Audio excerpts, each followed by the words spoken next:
France Maghreb 2. Allez, bonjour tout le monde, merci de nous rejoindre, bienvenue tout le monde, pardon, c'est Medjed avec vous, et puis surtout c'est l'émission Parler Santé les amis, votre émission tous les dimanches avec Monsieur Malek qui est en direct avec nous sur France Maghreb 2, et le plaisir de l'accueillir en direct. Bonjour Monsieur Malek. Bonjour Medjed. Comment allez-vous? Ça va. Eh ben écoutez, fraîchement mais ça fraîchement aujourd'hui, oui. Fraîchement aujourd'hui, Et fraîchement. puis aujourd'hui, vous allez rentrer chez vous et on va aura rentrer un chez nouveau- nous complètement. Oui, tout à Peut-être, fait. Et peut-être, on aura un ou nouveau pas. président. Oui, oh là là. ça c'est sûr ça. Aïe aïe aïe aïe aïe. Bon, bah écoutez. Avec, on va voir ça en rentrant. Voilà, tout à fait, tout à fait. Mais pour l'instant, eh bien, on a évidemment, comme tous les dimanches, le magazine Parler Santé. Et aujourd'hui, de quoi allons-nous parler, mon cher Monsieur Malek? Alors aujourd'hui, nous recevons pour la seconde fois Stéphanie Gilabert qui va nous parler, qui est kinésithérapeute et qui va nous parler d'un sujet très important qui Oui. est peu abordé. Tout à fait. Donc bonsoir Stéphanie, comment allez-vous? Bonsoir, ça va bien? Bah écoutez, ça va. Alors pour commencer cette émission, pouvez-vous nous rappeler un petit peu ce que vous faites dans la vie? Vous êtes kiné. Alors moi je suis kinésithérapeute depuis 10 ans. J'ai essentiellement travaillé avec des enfants porteurs d'un handicap moteur dans différentes structures, différents services, que ce soit dans des services de réanimation, donc vraiment quand ces enfants sont dans des phases très difficiles, ou dans des centres de rééducation et dans des consultations actuellement. Très bien, et donc c'est ce qui nous amène le sujet d'aujourd'hui qui est l'handicap moteur chez l'enfant. Oui, on va parler du handicap moteur. Medjed, tu nous rappelles les numéros? Oui, alors évidemment, tous les gens qui sont qui ont besoin de poser plein de questions, évidemment, pour le handicap moteur, comment aider vos enfants, des témoignages, 0892 23 99 50, c'est le numéro de téléphone pour nous joindre, 0892 23 99 50. Vous pouvez aussi, évidemment, nous interpeller sur Snapchat en tapant France Maghreb 2 tout attaché sur le Snap, et c'est Monsieur Malek qui sera, évidemment, là pour répondre à tous vos messages. J'y suis déjà. Voilà, J'attends. vous nous rajoutez dans la story, et puis surtout le numéro de téléphone pour parler à l'antenne et pour témoigner. On va parler du handicap moteur, et Dieu sait, peut-être vous avez plein de questions, des gens que vous connaissez qui ont des enfants qui ont un handicap moteur. Voilà, bah n'hésitez pas, 0892 23 99 50 pour témoigner en direct avec nous et pour poser toutes les questions à notre kinésithérapeute. 0892 23 99 50. Bien. Alors, on rentre dans le vif du sujet. Alors, on va commencer par une première question. Pouvez-vous nous définir ce qu'est l'handicap moteur? Alors pour commencer, je vais juste vous lire la définition du handicap qui est donnée par l'Organisation mondiale de la santé. Donc c'est une personne est considérée handicapée dont toute personne dont l'intégrité physique ou mentale est passagèrement ou définitivement diminuée, soit congénitalement, soit sous l'effet de l'âge ou d'un accident, en sorte que son autonomie, son aptitude à fréquenter l'école ou à occuper un emploi s'en trouve compromise. Donc, on a différents types de handicap moteur. On va vraiment aujourd'hui essentiellement parler de handicap moteur et pas mental. Il y a plusieurs causes qui peuvent entraîner un handicap moteur. Donc, on va avoir des causes qu'on appelle d'origine cérébrale. Ça va être des pathologies que l'on nomme infirmité d'origine motrice cérébrale, qui vont être suite par exemple à des enfants qui vont avoir un manque d'oxygène à la naissance, et ça va entraîner des déficiences au niveau de 2 membres ou de 4 membres, ou suite à un gros traumatisme. Après on va avoir des pathologies qui vont être ce qu'on appelle d'origine neuromusculaire. Donc la première partie c'était l'atteinte du système nerveux central, là on est plus dans le système nerveux périphérique.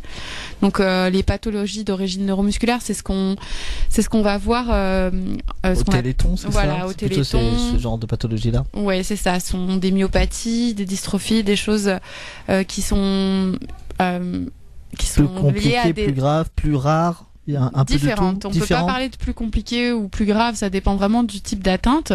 Ce sont souvent des pathologies d'origine génétique pour le coup, qui vont se développer, soit être là dès la naissance, soit apparaître un petit peu plus tard. Et puis on a d'autres types de handicap moteur qui peuvent être liés à des atteintes, ce qu'on appelle ostéo-articulaires. Donc c'est des malformations de l'essence, comme par exemple l'ostéogenèse imparfaite. ou d'autres pathologies qui vont entraîner des déficits articulaires, comme par exemple certains cancers des os, des ostéosarcomes qui vont entraîner des amputations. Et puis on a comme dernier type d'handicap, un handicap qui va être d'origine médulaire, donc là qui va être lié à l'atteinte de la moelle épinière. Alors il peut avoir différentes causes, soit une infection de la moelle épinière, soit des traumatismes, des accidents qui vont entraîner une paraplégie, une tétraplégie, et qui vont donc atteindre 2 membres ou 4 membres. Très bien. Alors une partie qui est assez oui, allez-y, vous voulez peut-être ajouter oui, non, juste l'évolution. Ouais, en fait, il y a une chose qui est importante à définir dans le handicap moteur, c'est qu'on a différents types d'évolution. C'est-à-dire qu'on va avoir soit des pathologies qui restent stables toute la vie, donc l'enfant à son traumatisme devient paraplégique ou a son infirmité d'origine motrice cérébrale qui, voilà, il a une grosse atteinte, mais qui ne va pas évoluer. Donc il va devoir se débrouiller avec ce handicap-là. Et puis il y a d'autres pathologies qui sont progressives, et donc on se retrouve avec des enfants qui avaient des petits signes au départ et qui vont s'aggraver au fur et à mesure. Ce qui fait que ça change quand même la prise en charge du handicap et la conception du handicap pour les parents aussi. C'est plus difficile quand on a un enfant qu'on voit régresser qu'un enfant où certes le choc du traumatisme ou le choc de l'annonce diagnostique va faire on a un enfant qui est très atteint, mais on va pouvoir se construire autour de ce handicap et essayer de trouver des solutions. Alors que quand l'enfant régresse, on est toujours avec une épée de Damoclès au-dessus de la tête à se dire jusqu'où ça va aller. Vraiment, on compte sur vous. Si vous avez des questions concernant le handicap moteur, et bien évidemment, vous êtes les bienvenus, chers auditeurs. 0892 23 99 50 étoile est le choix numéro 1. Vous avez des questions, on a notre kinésithérapeute et puis des témoignages. N'hésitez pas. 0892 23 99 50 ou le 01 40 33 9000, 01 40 33 90 00. On attend vraiment tous vos appels pour aujourd'hui parler de ce thème qu'on aborde évidemment avec vous, qui est rarement abordé aussi. Donc on essaye de parler de tout et d'essayer d'avoir des spécialistes qui dans le domaine. C'est très important. On a eu donner un peu d'informations. Voilà. Donc toutes les questions en fait qui sont liées à la kinésithérapie chez l'enfant, notamment des pathologies comme le handicap moteur. Profitez-en, vous avez Stéphanie qui est là ce soir et qui fait partie d'une équipe très très pro. Donc n'hésitez pas, si elle peut vous orienter, vous donner des conseils, n'hésitez pas. Et Snapchat aussi, vous tapez France Maghreb 2 tout attaché évidemment sur le Snap, et le numéro de téléphone, je vous le rappelle, donc 0892 23 99 50 ou le 01 40 33 90 00, 01 40 33 9000. Alors on va parler justement d'un point qui est important, c'est l'annonce du diagnostic. Alors j'imagine qu'il y a plusieurs situations, parce qu'il y a le fœtus qui peut mal évoluer, donc une malformation qui est connue via l'échographie. Il y a éventuellement les maladies qui arrivent comme ça, qui se développent chez l'enfant. Comment ça se passe ? Alors, il y a effectivement, en fonction du type de handicap moteur, la cause étant différente, on va se retrouver des fois donc avec des enfants qui, suite à un traumatisme, vont devoir apprendre que ils vont perdre une partie de leur autonomie, ils vont perdre l'utilisation de leurs jambes. Par exemple, pour un enfant qui devient paraplégique, on va être avec des enfants où on va se rendre compte de naissance qu'il y a quelque chose qui va pas, donc dans l'annonce diagnostique, dans la préparation des parents, forcément ça change énormément de choses. Quand on a un enfant et durant la grossesse, on se rend compte que l'enfant n'évolue pas normalement. La préparation, finalement, à l'arrivée de l'enfant va être très différente. Donc, l'annonce du diagnostic, en fonction du handicap, n'a rien à voir. Alors, dans la plupart des cas, on espère, dans la plupart des cas, cette annonce diagnostique se fait dans des centres de référence, se fait accompagné d'une psychologue, dans le meilleur des cas en tout cas, pour préparer les parents, qui a parfois ne serait-ce que reformuler ce qui vient d'être dit, parce que pour les médecins, c'est des termes qui sont simples, qui semblent assez clairs et finalement souvent on se rend compte que c'est pas complètement compris. Donc pour le mieux, c'est fait effectivement dans des centres de référence avec une psychologue qui va aussi être là pour diminuer le choc, même si on peut pas passer à côté. C'est compliqué quand ça touche les enfants, c'est toujours plus compliqué que ça doit que pas les être adultes. évident. Ouais. On va revenir, marquer la première pause et on revient dans un instant avec vos questions si vous le souhaitez, chers auditeurs. On parle du handicap moteur.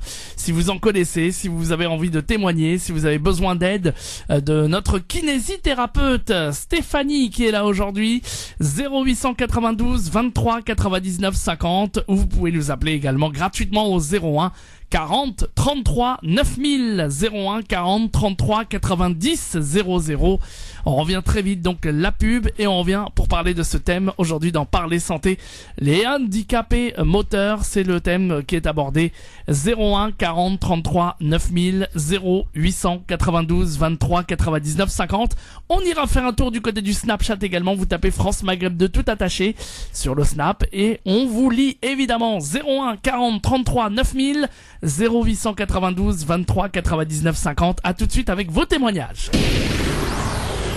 Savoir comment vous vivez aussi. Comment vous vivez au quotidien. Au quotidien, parce que c'est vrai que c'est une question importante qu'on va aborder juste après. Oui, comment vous vivez avec lui au quotidien, comment vous êtes reçu dans les différentes structures. Voilà, c'est important aussi.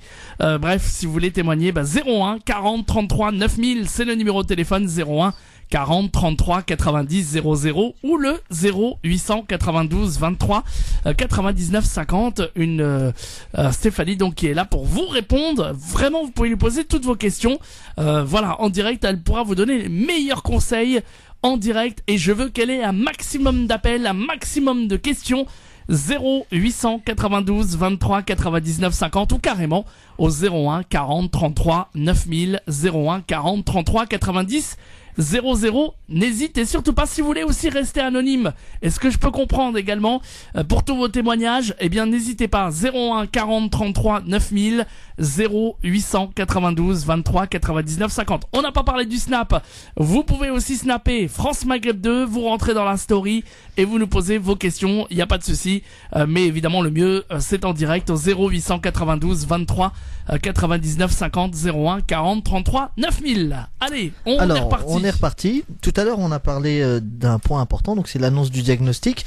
Comment confirmer cette annonce? Quels examens en fait sont faits à l'hôpital? C'est dans ce cadre-là qu'il est important d'être dans un centre de référence de référence tout court. Il va être nécessaire souvent de faire passer énormément d'examens entre le moment où le pédiatre de ville ou le médecin traitant va supposer une pathologie lourde. Il va être nécessaire d'aller faire plusieurs examens. Donc ça peut être par exemple ce qu'on appelle l'EMG, l'électromyogramme, pour regarder un petit peu la qualité du muscle, est-ce que le muscle fonctionne bien ou pas. Ça va être des IRM quand l'atteinte qu'on suspecte est plutôt cérébrale. Ça va être des IRM médulaires, des IRM cérébrales. Il y a différents types d'examens à passer avec des gens qui ont l'habitude de lire ces examens-là, parce que dans les centres de référence, on va être avec des gens qui ont l'habitude de regarder des examens d'enfants, ce qui n'est pas la même chose qu'un examen d'adulte et qui vont être plus sensibles. Comme pour toutes les pathologies. Voilà, donc c'est important quand il y a des grosses suspicions comme ça de pathologies un peu compliquées, d'aller dans des centres qui ont l'habitude aussi de lire ces examens-là. Très bien. Un point. Ça aussi d'ailleurs, pardonnez-moi monsieur Oui, Malek, je vous en prie. s'il y a des gens qui veulent témoigner pour l'annonce du diagnostic, est-ce qu'ils ont été bien accompagnés, pas bien accompagnés, de pouvoir nous donner leur témoignage évidemment par rapport à ce diagnostic qu'on vous a annoncé que malheureusement que votre enfant était un handicapé moteur.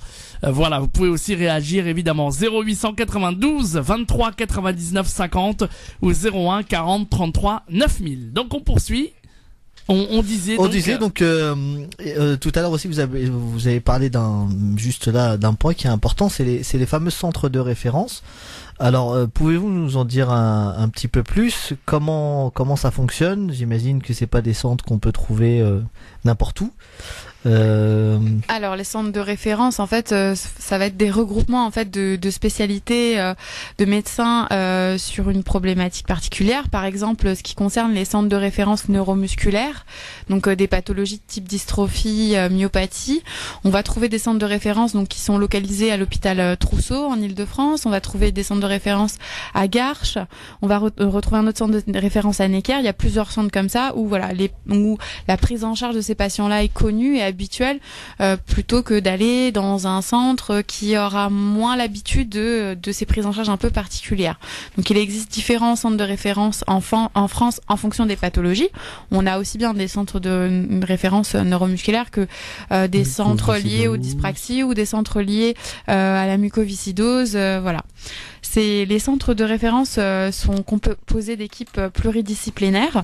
Donc on va avoir accès à des professionnels de santé sur différentes thématiques. Malheureusement, quand on est porteur d'un handicap ou d'une déficience motrice, il y a pas que ça qui peut être atteint, ou il n'y a pas que sur ça qu'il y aura des conséquences. Donc on va être amené à aller voir en première intention par exemple un neurologue qui va s'occuper vraiment du traitement neurologique. Mais quand on a une atteinte neurologique, on va forcément avoir une atteinte musculaire qui peut entraîner des déformations orthopédiques. Donc on va avoir besoin d'un orthopédiste. Quand on a le corps qui est plus fort à droite qu'à gauche, on va avoir un déséquilibre au niveau du corps. Donc on peut avoir des scolioses. Et pour ce type de pathologie, il va falloir aller voir un médecin orthopédiste, un chirurgien orthopédiste en fonction de la gravité. Et puis on a d'autres médecins qui sont par exemple les médecins de médecine physique et réadaptation, les MPR, qui eux vont s'occuper plus de l'appareillage qui va être nécessaire quand on a une déformation importante du pied qui entraîne une difficulté à marcher. Ces médecins-là vont pouvoir proposer des attelles, des appareillages un peu spécifiques, adaptés à la pathologie. Ouais, voilà, pour essayer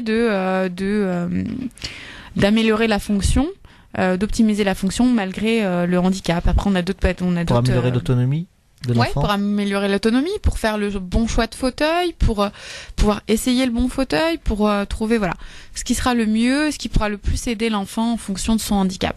Et puis on a d'autres professionnels, des cardiologues, en fonction psychologue, vous l'avez dit tout à l'heure. Psychologue, et en fonction des besoins de l'enfant. Pour chaque partie, j'imagine que il y a des traitements adaptés, puisque vous nous avez dit que il y a plusieurs atteintes. Enfin, en tout cas, il y a plusieurs spécialistes qui s'occupent de l'enfant.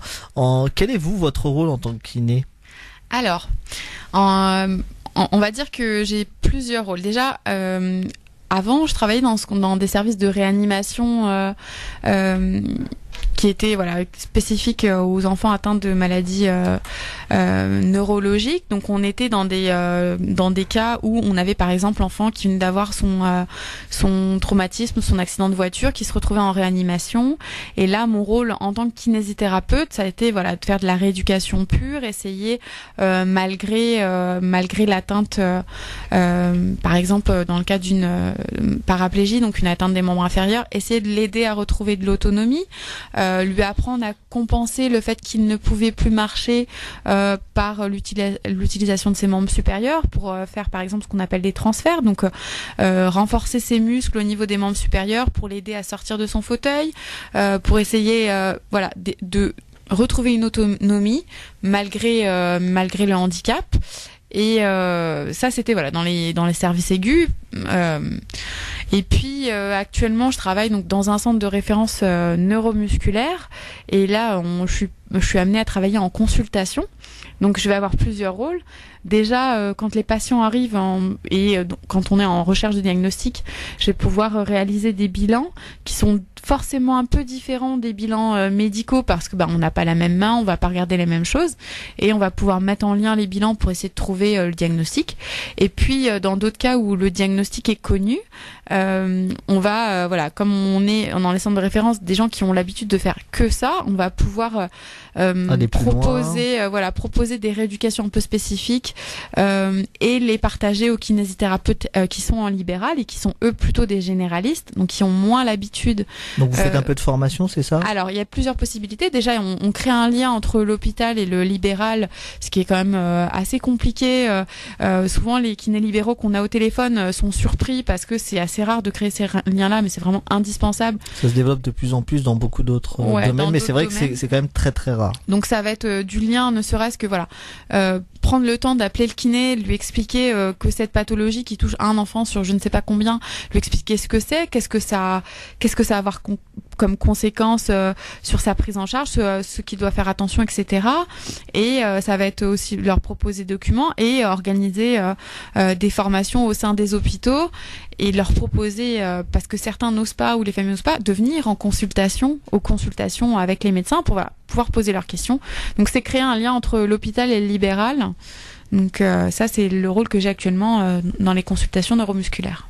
Très bien, parce que j'imagine en plus que vous devez avoir des consultations qui sont quand même assez chargées, et c'est vrai que derrière il faut aussi que l'enfant puisse être suivi à l'extérieur, et d'où ce rôle qui est de plus en plus important, qui est de vous laisser la place par exemple à d'autres enfants qui vont éventuellement venir, et de former en même temps et d'accompagner la prise en charge même à l'extérieur de l'hôpital. Oui, on a un peu souvent la réflexion qui revient souvent par les parents, c'est quand on est à l'hôpital dans tel ou tel centre de référence, on est super bien pris en charge, et puis on se retrouve à l'extérieur et c'est pas pareil. Oui, évidemment, c'est pas pareil parce que ce ne sont pas des gens qui ne font que ça.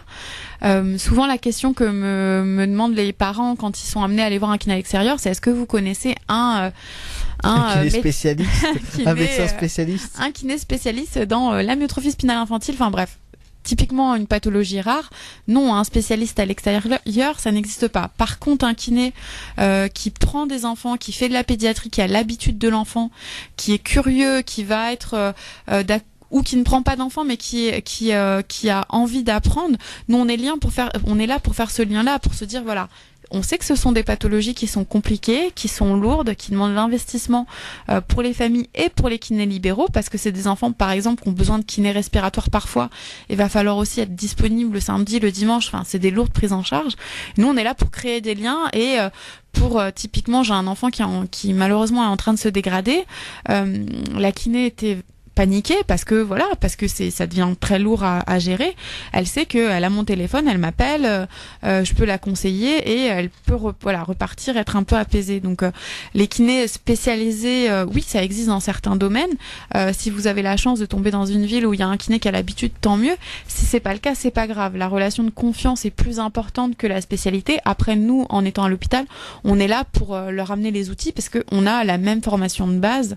Donc on Sauf parle. que vous êtes spécialisé un petit peu par l'expérience. Par l'expérience, oui, bien sûr. Donc c'est un partage d'expérience et souvent ça se passe très bien, et au contraire, si vous avez un enfant qui est porteur d'un handicap et que votre kiné libéral ou que le médecin traitant se pose des questions, mais n'hésitez pas à les ramener vers les centres de référence, alors que le kiné contacte avec le kiné, le médecin ou peu importe le spécialiste, pour qu'il puisse poser ses questions et sentir en confiance dans sa prise en charge, et pas se dire j'ai parfois des kinés qui sont qu'est-ce que je fais, est-ce que ça sert à quelque chose, est-ce que donc avoir un échange et que tout soit fait au mieux, peu importe qu'on soit dans un centre spécialisé ou pas.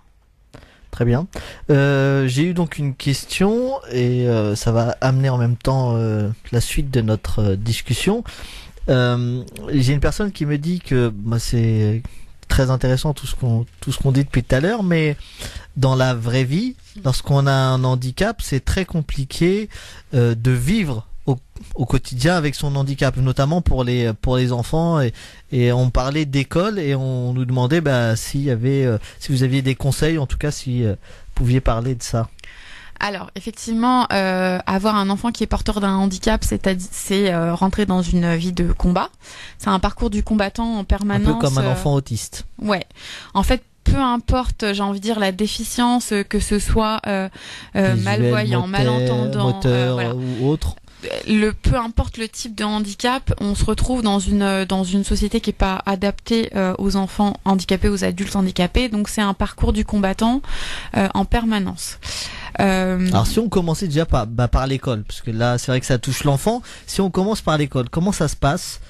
Alors, est-ce qu'il y a des structures ? Est-ce qu'il y a des lois ? Est-ce qu'il y a des aides ? Comment on fait ? alors, il faut savoir qu'il y a une loi, la loi de février de 2005, qui est sur le handicap, qui devrait permettre aux enfants d'aller dans leur école de quartier et permettre des adaptations au sein même de l'école de quartier. Ils doivent pouvoir accéder.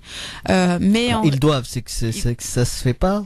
C'est que c'est là où c'est déjà un parcours compliqué. du combattant, parce qu'on se retrouve avec des écoles qui ont un ascenseur qui fonctionne pas, qui ont pas de rampe, qui ont plein de difficultés. Donc ça va être malheureusement souvent aux parents de se battre, et j'ai l'exemple d'un enfant qui avait besoin absolument d'une rampe et dont les parents sont battus pour avoir accès à une rampe à la mairie, mais ça a permis à d'autres enfants du quartier porteurs de handicap d'accéder à cette école. Justement, j'en profite pour dire que si vous avez des témoignages de enfin on peut pas dire de discrimination, mais de difficultés que vous avez rencontrées avec vos enfants par rapport au handicap moteur à l'école, par rapport à tout ça, par rapport à plein de choses, n'hésitez pas à nous appeler là aussi 0892 23 99 50 étoile est le choix numéro 1 pour nous en parler, pour nous dire est-ce que vous vous êtes battu, comment ça s'est fait, est-ce que les structures vous ont aidé, et voilà, donc n'hésitez pas à nous en parler. 0892 23 99 50 étoile est le choix numéro 1. On parlait de cette loi de 2005. Est-ce qu'elle est respectée dans les écoles ? Est-ce que vous voulez nous en parler ? Il n'y a pas de souci. 0892 23 99 50. Également, si vous avez des questions à poser sur le handicap en général moteur à notre kinésithérapeute. Et puis 01 40 33 9000 également. C'est le numéro gratuit pour nous joindre également. 01 40 33 90 00 de Marseille à Paris, de toute la France entière. On veut vos témoignages. 01 40 33 90 00. On continue. On continue, oui. Alors, on va continuer sur l'école. Donc, il faut savoir que il y a des projets personnalités de scolarisation qui peuvent être mis en place avec les enseignants, avec les professionnels de santé, pour essayer de permettre une adaptation à l'école pour l'enfant. On va avoir aussi la possibilité d'obtenir une AVS, donc une auxiliaire de vie scolaire, pour par exemple des enfants qui ne peuvent pas sortir de leur fauteuil eux-mêmes, qu'il va falloir porter, qu'il va falloir mettre sur les toilettes, qu'il va falloir aider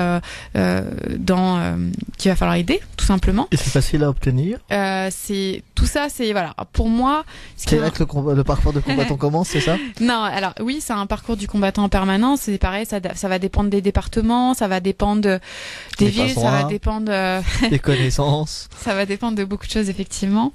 Non, mais oui, ça fait partie. C'est une vérité. Hein, quand vous avez dit connaissance, elle a pas voulu. Elle a pas voulu se prononcer. Mais le cœur y était. Par contre, ce qui me semble indispensable, c'est qu'il existe, les familles qui ont un enfant porteur d'un handicap peuvent se diriger vers la maison départementale des personnes handicapées. Oui, qui mettent au moins 1 an ou 2 ans pour donner une réponse. Voilà, alors c'est là où justement, parfois il y a des très en retard. C'est des choses qui sont très très longues, mais n'empêche que ça permet entre guillemets d'aider les formalités. Et c'est là où pour le coup, moi je trouve que c'est super important que les parents aillent aussi vers des associations type l'AFM, l'association française contre les myopathies, ou l'APF, l'association des paralysés de France, ou d'autres associations spécifiques au handicap, où ils vont avoir accès plus facilement à ce qu'on va appeler à des assistantes sociales, à des techniciennes d'insertion par exemple pour l'AFM. Est-ce qu'ils vont les aider à faire leur dossier, qui vont les aider à faire la paperasse, tout ce qui est compliqué. Il y a des parents en fait qui ont peur, qui sont perdus, qui ont peur un peu de faire appel à ces associations-là en se disant non mais c'est payant, non mais j'ai eu ça plusieurs fois le cas, et des mamans qui se retrouvent mais noyées sous les papiers à faire. Dirigez-vous vers les associations. Ils vont pouvoir, ça veut pas dire que les choses iront plus vite, mais en tout cas ça va vous simplifier la vie dans les démarches. Eux, on les contacte, eux savent quelle démarche faire pour par exemple avoir accès à tout ce qui est les allocations handicap, enfin pour avoir accès à un logement adapté, parce que quand on est au 3e étage sans ascenseur avec un enfant qui se retrouve en fauteuil roulant, c'est compliqué. C'est bien de porter l'enfant un temps, mais c'est pas possible quand l'enfant grandit. Donc on se retrouve, voilà, ces associations-là. Ça veut pas dire que ça fait forcément aller les choses plus vite, mais ça soulage les parents, ça permet aussi d'avoir un relais pour les démarches. Et Ça c'est génial, ouais. Un autre petit conseil vraiment pour le coup, si je peux me permettre, c'est n'hésitez pas à aller vers les associations de famille, parce que voilà, il y a les associations de professionnels, mais il y a aussi les associations de famille. On se retrouve dans des associations avec des papas, des mamans qui vivent la même chose que vous, qui vivent les mêmes difficultés que vous et qui trouvent des trucs et des astuces. Moi, je pense que la plupart des conseils que je donne pratico-pratiques, c'est une maman qui m'a montré que tiens, pour l'école, je faisais comme ci, je faisais comme ça. Voilà, des petits trucs pour tous les petits trucs et astuces, installer l'enfant au lit pour qu'il soit confortablement installé avec voilà, plein de petites choses que vous allez pouvoir avoir avec des ergothérapeutes, des professionnels. Mais il y a des choses du quotidien que nous, en tant que soignants, on vivra pas. Donc vraiment, je vous encourage à vous rapprocher des associations de famille de parents dont l'enfant a la même pathologie que le vôtre, pour avoir voilà tous ces petits conseils, ces petits trucs et astuces, et aussi trouver de la force avec des gens qui comprennent vraiment ce que vous vivez. C'est génial en tout cas. On a de très très bons conseils, hein, Monsieur Malek, par rapport à ça, et on attend aussi. C'est pour ça que je l'ai invité. Ah oui, non mais vraiment exceptionnel. J'avais pas le choix non plus. Vous pouvez nous appeler dès maintenant si vous voulez vous aussi des conseils, vous voulez de l'aide, vous voulez témoigner évidemment sur le handicap en général, le handicap moteur, c'est ce qu'on parle aujourd'hui. Vous avez notre kinésithérapeute Stéphanie qui vous donne plein de conseils. Sur Snapchat, vous tapez France Maghreb 2 tout attaché, et puis sur le standard, vous êtes les bienvenus également. 0892 23 99 50. Vous faites la touche étoile, le choix numéro 1. Vous arrivez directement au standard. 0892 23 99 50. Vous pouvez nous appeler également au 01 40 33 9000. 01 40 33 90 00. Et puis je suis sûr qu'il y a plein de gens, malgré tout, qui forcément se disent je suis trop timide, j'appelle pas tout de suite, j'écoute ce qui se dit. Ça c'est déjà pas mal, mais si vous avez vraiment des questions, eh bien n'hésitez pas, c'est le moment ou jamais. 01 40 33 9000, 0892 23 99 50, où que vous soyez en France, n'hésitez pas. 01 40 33 9000. Parler santé revient dans une petite seconde. France Maghreb 2, France Maghreb 2, pour ensoleiller et accompagner vos journées et vos nuits. France Maghreb 2. Et nous sommes de retour pour cette suite et fin d'émission Parler santé en direct sur France Maghreb 2 avec notre ami Monsieur Malek qui est là évidemment, et Stéphanie, notre kinésithérapeute. Je vous rappelle également que vous pouvez nous appeler, peut-être que certains sont en pleine élection, peut-être que vous rentrez, eh bien n'hésitez pas à nous appeler, on parle du handicap moteur aujourd'hui, si vous avez des questions dans ce sens. Un numéro de téléphone pour nous joindre, 01 40 33 9000, 01 40 33 9000 ou 0892 23 99 50. Des témoignages sur votre enfant qui a un handicap moteur. Comment ça se passe au quotidien avec lui? Est-ce que vous avez des questions? Vous avez besoin de vous en sortir? Et puis surtout, vous avez connu des difficultés, des obstacles aussi. Venez nous en parler. Des témoignages. 01 40 33 9000. Ou si vous n'arrivez pas à nous joindre au 0892 23 99 50. Sur Snapchat, vous tapez France Maghreb 2 tout attaché et vous rentrez dans la story. On poursuit donc avec d'autres questions peut-être, Monsieur Malek. Oui, j'ai reçu un constat et une question, je pense. Très bien. Ça fait suite à ce qu'on vient de dire. Donc c'est une sœur qui nous dit que l'école n'est pas adaptée aux personnes et que le personnel est plutôt non formé. Donc c'est ce qui rend un peu la complexité des choses. Non, c'est pas le cas. Si, non, mais je pense que c'est du vécu. Ouais. Je pense que c'est du vécu. Après, les choses s'améliorent, mais le constat, comme vous disiez tout à l'heure, des parents et des familles, c'est que c'est effectivement, c'est en permanence, on a des retours, des témoignages de familles qui sont dans le parcours du combattant, et c'est là où pour moi vraiment c'est indispensable de se rapprocher d'associations de familles et d'essayer de trouver avec des gens qui vivent la même chose que vous, des solutions de proximité. Alors c'est vrai qu'on a la question de personnes, un personnel qui est pas forcément formé. Oui. Parce que c'est vrai que parce que c'est des choses auxquelles ils sont pas forcément qui sont pas mis en et moi je rajouterais, au-delà du personnel des écoles, c'est déjà la vie en communauté, c'est les autres élèves, par exemple, déjà. Ouais. Est-ce que les enfants sont, on va en parler tout à l'heure, mais c'est une question qui est importante. Et la sœur demande, en fait, est-ce qu'il y a une prise en charge éventuellement de l'entourage Alors, qui existe. Alors, moi, je verrais deux questions. Est-ce qu'il y a une prise en charge et financière? C'est-à-dire que si demain on se disait, je dois m'occuper de mon enfant, est-ce que ça se fait? Est-ce que vous le savez ou non? Et la deuxième chose, c'est est-ce qu'il y a une prise en charge psychologique? Alors, en ce qui concerne, il y a des allocations qui sont allouées aux enfants handicapés. Ça, pareil, c'est des démarches avec la MDPH. Il peut y avoir des compensations si la mère arrête de travailler pour s'occuper de son enfant. Ça reste des petites sommes, des petites choses, mais ça existe. Et pour ça, pour le coup, n'étant pas assistante sociale, pour moi, faut se rapprocher de la MDPH et des associations AFM, APF et compagnie. Mais effectivement, ça existe. Il y a des allocations qui sont attribuées à une mère qui arrête de travailler pour s'occuper de son enfant. Ça reste, ça reste pas des grosses sommes, mais ça existe. Ensuite, pour ce qui est de l'accompagnement familial sur le plan psychologique, alors c'est proposé en première intention. Alors c'est pareil, c'est vraiment, je pense que ça dépend de l'hôpital auprès duquel, avec lequel vous êtes suivi, mais c'est souvent proposé en première intention, surtout au moment du diagnostic, pour l'enfant et pour les parents. Après, c'est un choix personnel. Certains ne veulent pas être suivis ou comprennent l'accompagnement nécessaire pour l'enfant, mais pas forcément pour eux. Et c'est des démarches personnelles. C'est proposé.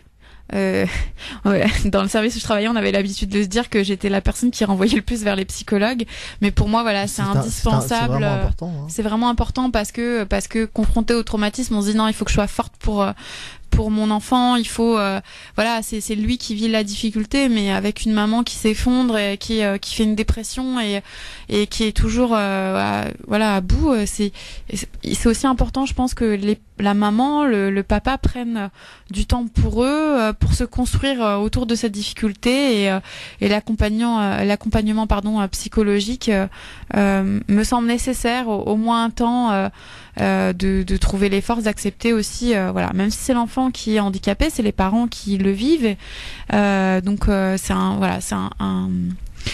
ensemble. Et si je peux me permettre quelque chose que j'ai beaucoup vu en réanimation ou dans d'autres services, souvent on prend en charge le papa, la maman, l'enfant, mais le frère et la sœur sont très souvent mis de côté. Par exemple, il faut savoir, dans un service de réanimation, les enfants de moins de 15 ans ne peuvent pas rentrer. Quand c'est des enfants dans presque même tous les autres services, mais en pédiatrie, encore compliqué. Plus quand ils sont petits, alors avec les infections qui sont présentes. Sauf qu'on se retrouve avec des enfants qui commence à avoir des fantasmes de mort, en fait, se dire mon petit frère, ma petite sœur, ou mon grand frère, ma grande sœur est morte, je ne sais pas où elle est, je ne sais pas, voilà. Donc c'est vraiment, si c'est un truc que j'ai senti. En plus on les met inconsciemment un peu de côté. Alors, soit on les met de côté en s'occupant essentiellement de l'enfant qui est malade. Après, c'est humain, mais c'est vrai que ils vivent une situation difficile. C'est ça. Ils peuvent être mis de côté parce qu'on va se concentrer sur l'enfant malade, ou alors ils peuvent se retrouver un peu en rôle d'aide-soignante, d'infirmière, ou de maman bis. Et en tout cas, si vraiment, je pense que dans l'accompagnement, pensez aux frères et à la sœur, permettez-leur de verbaliser un petit peu ce qu'ils ressentent et ce qui se passe, et parfois dédramatiser, de se dire non, là il est à l'hôpital mais ça va, ou prendre des photos. Je sais que moi je conseillais souvent, même l'enfant intubé, quand l'enfant est réveillé, je disais à la maman, prenez-le en photo sans qu'on voit les fils, sans qu'on voit le tube, mais juste pour que le petit frère ou la petite sœur sache qu'il est vivant, sache qu'il a besoin de se reposer, qu'il a besoin de soins particuliers qu'on peut pas avoir à la maison. Mais en tout cas, et après c'est ne pas hésiter, c'est quand on sait pas forcément quoi faire, en parler à la psychologue, de se dire qu'est-ce qu'on va faire pour le petit frère, la petite sœur, ou les grands-parents. Souvent ça n'impacte pas que papa, maman et l'enfant, c'est une globalité, et je pense que c'est important que la globalité soit prise en charge. Tout à l'heure, on parlait d'accessibilité. Avant de revenir sur éventuellement des conseils que vous pouvez donner, plutôt notamment au niveau du sport, il y a encore pas mal de lieux qui sont pas accessible aux personnes à mobilité réduite ou qui ont un handicap moteur. Ouais, c'est voilà le problème de l'accessibilité est quand même un problème récurrent dont on va dire on va commencer par chez nous. Mais ouais, si, il faut commencer. Mais ne serait-ce que par exemple, regardez autour de vous quand vous allez dans vos lieux de culte respectifs, combien de lieux de culte sont accessibles? Très peu. Très peu. En tout cas, je sais qu'il y a une pour tous les nouveaux lieux de culte. Ouais. Maintenant, c'est une obligation. Hein. Les ascenseurs pour personnes handicapées, pour l'accessibilité, c'est une obligation. C'est-à-dire que on est en train de se réveiller. Bon, bizarrement, c'est que sur nos lieux de culte, mais on a quand même au moins, c'est une bonne chose parce que on oblige les lieux de culte à prévoir un accès. Et notamment sur les nouveaux projets. Après, j'espère que ça va être démocratisé pour les autres, mais on n'en est pas encore là. Mais c'est comme l'accessibilité d'ailleurs dans certains ascenseurs, parce que non, mais dans les transports, il y a mille choses sur lesquelles on est en retard.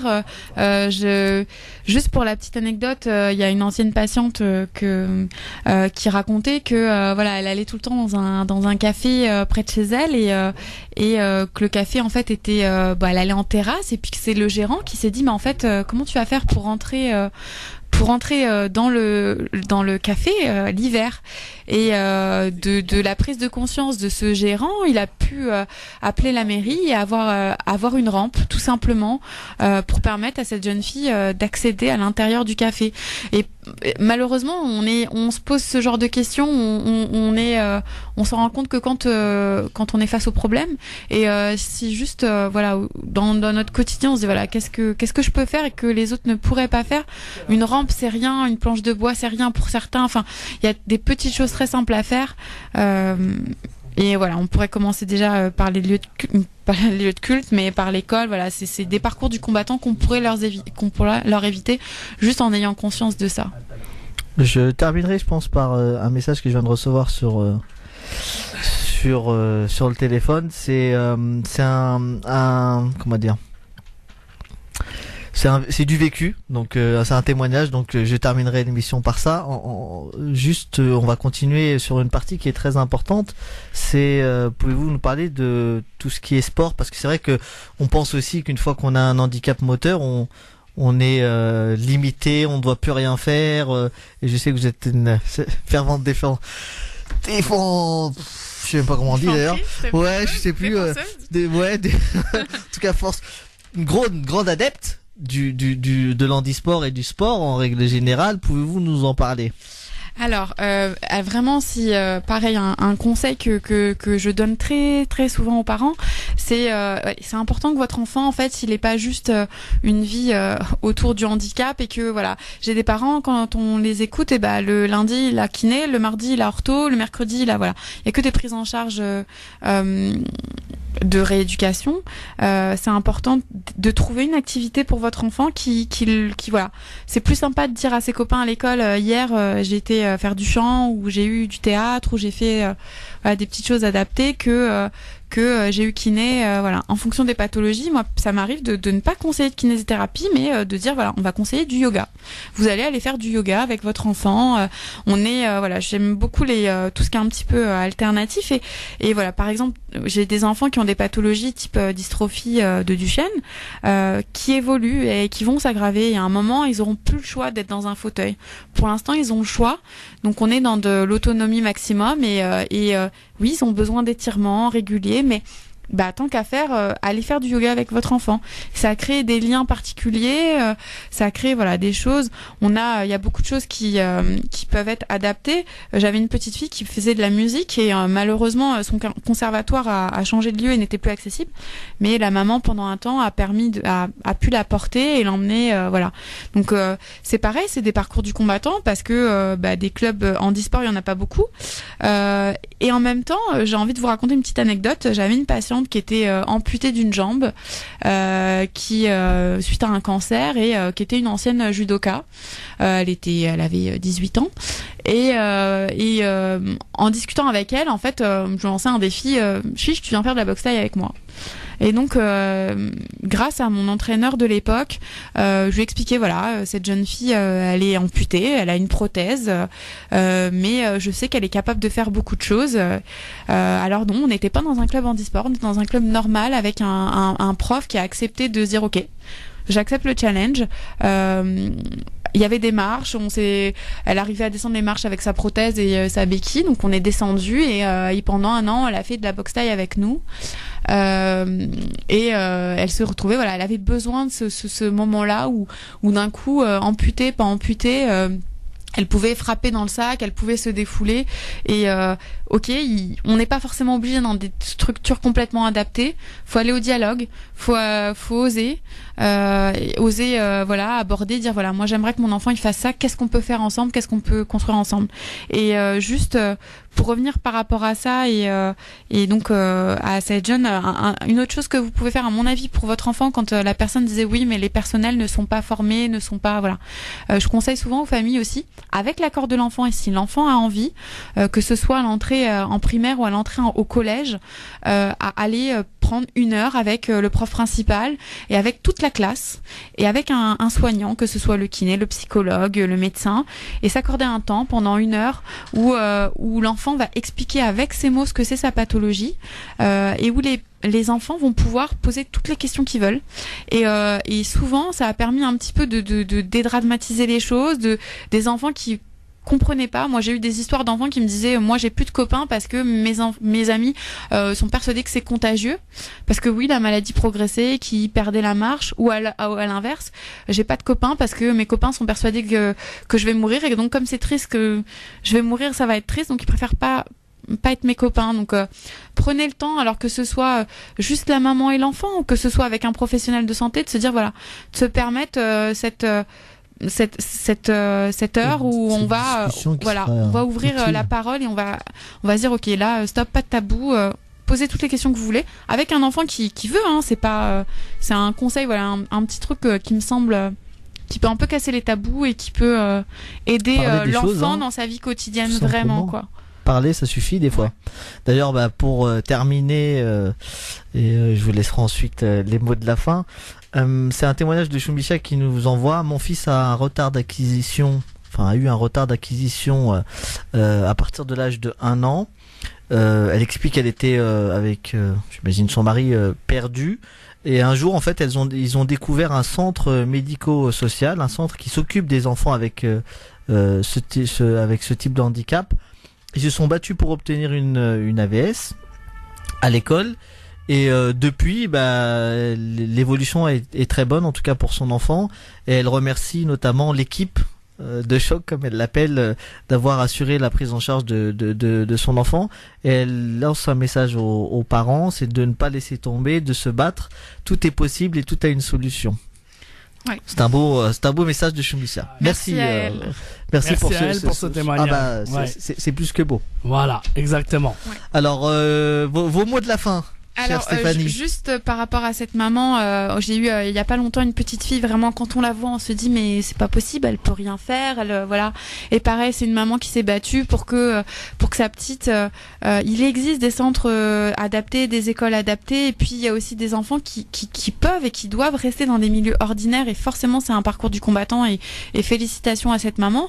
Et cette petite fille, en fait, même moi la première fois je me suis dit elle a du mal à articuler, et en fait elle avait une intelligence incroyable, elle écrit avec ses pieds parce qu'elle ne peut pas écrire avec ses mains, et cette maman s'est battue, et vraiment félicitations. Donc félicitations à la maman aussi, voilà, c'est sûr ça va être lourd, c'est compliqué, c'est pas facile, mais entourez-vous d'associations, et je suis très contente qu'on ait ce beau retour d'expérience par cette maman, même si ça enlève rien au parcours difficile que c'est. Juste pour finir, vous dire que c'est des enfants qui ont besoin d'aide, mais parfois il faut faire attention à l'assistanat.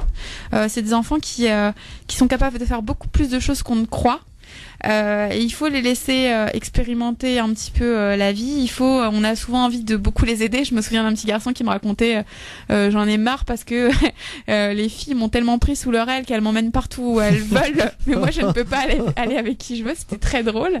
Et voilà, ça partait d'une bonne intention, mais voilà, donc toutes les copines s'étaient venues un petit peu l'infirmière du petit garçon. Il disait mais moi je veux juste qu'on me laisse tranquille.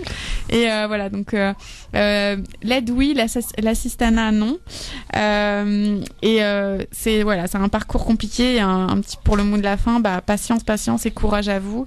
Et surtout voilà, rapprochez-vous des centres de référence. N'hésitez pas à créer du lien avec les familles qui ont la même difficulté que vous et essayer de faire des passerelles entre les centres spécialisés et l'école normale. Voilà. Souvent, franchement, quand il y a un enfant handicapé, je pense que vous tombez sur une bonne personne qui va pouvoir vous aider.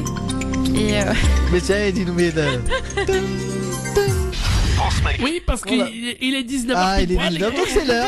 Et qu'on a dépassé. Voilà, c'est pour ça. Bon, voilà. Merci Stéphanie en tout cas. Merci à vous Stéphanie en tout cas d'être venue. Et puis on n'oublie pas, patience, la règle des 3 P. Tout à fait. Et on se retrouve de toute façon la semaine prochaine. Tout à fait, pour l'émission Parler Santé. Merci beaucoup monsieur Malek. Merci à Stéphanie d'être venue. Merci Stéphanie, à bientôt. Dans une petite minute maintenant, le rendez-vous de la voyance avec Axel de Paris qui arrive. France Maghreb 2. France Maghreb 2. France Maghreb 2. Pour mieux vivre ensemble.